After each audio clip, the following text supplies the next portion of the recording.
నమస్తే welcome to Sakshi business this is Shahida. ఉద్యోగుల భవిష్య నిధి ఈపీఎఫ్ చందాదారుల కుటుంబాలకు ఆర్థిక భరోసా కల్పించే దిశగా ఎంప్లాయీస్ పెన్షన్ స్కీమ్ 2026 ఓ కీలక ముందడుగు నిలుస్తోంది. ఒకవేళ చందాదారుడు అకాల మరణం చెందితే వారి కుటుంబ సభ్యులకు వితంతు, పిల్లల, అనాథ, నామినీ లేదా ఆధారపడిన తల్లిదండ్రుల పెన్షన్ రూపంలో తగిన ఆర్థిక సహకారాన్ని అందిస్తూ ఈ పథకం అండగా నిలుస్తుంది. సోషల్ సెక్యూరిటీ కోడ్ 2020లో భాగంగా ఈ నూతన ఈపీఎస్ 2026 పథకాన్ని ప్రభుత్వం ప్రవేశపెట్టింది. ఇది 2026 జూన్ చివరి నుంచి అమల్లోకి వచ్చింది. 1995 నాటి పాత పథకం స్థానంలో దీన్ని తీసుకొచ్చినప్పటికీ కుటుంబ ప్రయోజనాలకు సంబంధించిన కీలక నిబంధనల్ని యథాతథంగా కొనసాగించారు. వ్యవస్థీకృత రంగంలోని లక్షలాది మంది కార్మికులు, వారి కుటుంబాలకు సామాజిక భద్రత కల్పించడమే ఈ పథకం ప్రధాన లక్ష్యం.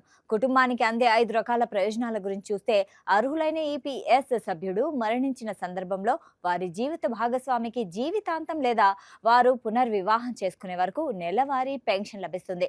రెండోది, జీవిత భాగస్వామికి అందే పెన్షన్తో పాటు గరిష్టంగా 2 పిల్లలకు 25 ఏళ్లు నిండే వరకు అదనంగా పెన్షన్ అందిస్తారు. ఒకవేళ పిల్లలు శాశ్వత వైకల్యంతో బాధపడుతుంటే వారికి జీవితాంతం ఈ ప్రయోజనం అందుతుంది. అలాగే చందాదారుడికి జీవిత భాగస్వామి లేని పక్షంలో పిల్లలకు అనాథ పెన్షన్ కేటాయిస్తారు. ఇది సాధారణ వితంతు పెన్షన్లో 75% వరకు ఉంటుంది. అలాగే చందాదారుడు అవివాహితుడైనా లేదా అర్హులైన కుటుంబ సభ్యులు లేకపోయినా వారు నామినేషన్ చేసిన వ్యక్తికి ఈ పెన్షన్ ప్రయోజనం చేకూరుతుంది. లేదా ఈ కేటగిరీలో ఎవరూ లేనప్పుడు మాత్రం ఏ కేటగిరీలోనూ లబ్ధిదారులు లేని పక్షంలో చందాదారుడిపై ఆధారపడిన తల్లిదండ్రులకు ఈ పెన్షన్ వర్తిస్తుంది. ఇందులో మొదట తండ్రికి, ఆ తర్వాత తల్లికి ప్రాధాన్యత ఉంటుంది. ఈ పథకానికి అర్హత సాధించాలంటే ఉద్యోగి కనీసం 1 నెల పాటు ఈపీఎఫ్ ఖాతాకు కంట్రిబ్యూట్ చేసి ఉండాలి.